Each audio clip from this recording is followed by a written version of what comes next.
আমরা না পড়িয়া পণ্ডিত, আমরা না লড়িয়া বীর, আমরা ভান করিয়া সভ্য, আমরা ফাঁকি দিয়া প্যাট্রিয়ট, আমরা ভারী ভদ্র, ভারী বুদ্ধিমান, কোনো বিষয়ে পাগলামি নাই।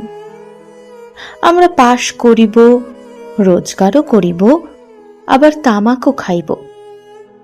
আমরা এগাইব না, অনুসরণ করিব।